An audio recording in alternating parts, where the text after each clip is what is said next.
Дараагийн мэдээг танилцуулъя. Их Британий ерөнхий сайдаар ажиллаж байсан Черчиллийн гэрэл зургийг хулгайсан хэрэг гарсан байна. За энэхүү хэрэгт буруутай этгээдийг олж тогтоон 2 жил хүртэлх ялыг ногдуулах хусныг Канадын шүүхээс мэдэгдсэн байна. За Канадын иргэний хувьд бол энэ хэргийг үйлдсэн. За Сэр Уинстон Черчиллийн архирч буй Арслан нэртэй алдарт гэрэл зургийг хулгайсан хэрэгт бол тухайн хүнийг буруутгаж байгаа юм байна. За энэ этгээдийн нэр нь бол Жеффри Вуд гэдэг хүн юм байна. За тэрээр бол 2021 оны 100 сарын баяраас 2022 оны 1-р сарын ихэнх хүртэлх хооронд бол энэхүү хулгайн үйлдэл хийсэн. Ингэхдээ бол Оттавагийн Шато де Лор нэртэй буудлаас бол анхны энэ зургийн хэвлэмэл хуудсыг нь бол хулгайсан хэрэгээ бол хүлээсэн юм байна. За тэрээр бол тухайн гэрэл зургийн оронд хуурамч гэрэл зургийг орлуулна тавьсан юм байна. За энэ гэрэл зургийг бол 1941 онд Юсуф Краш нэртэй хүн бол авсан юм байна. За энэ гэрэл зураг нь бол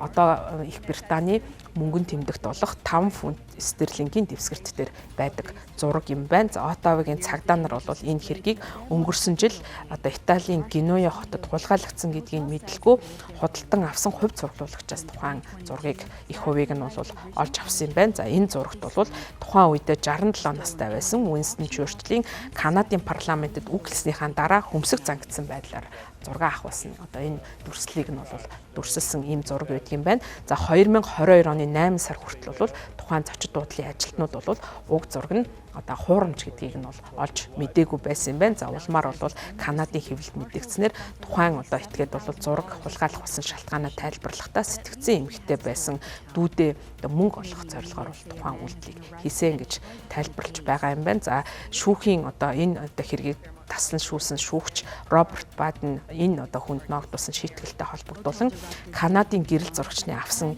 энэ хөрөг бол ийм алдар нэр олж авсныг бол бид нэр сая олж мэдлээ. Энэ бол үндэсний бахархал басан зүйл юм. Манай нийгэмд ийм өмчөд үзүүлэх бүх канадчуудад эдлэх боломж олгодог ийм итгэлийн элемент гэж байдаг.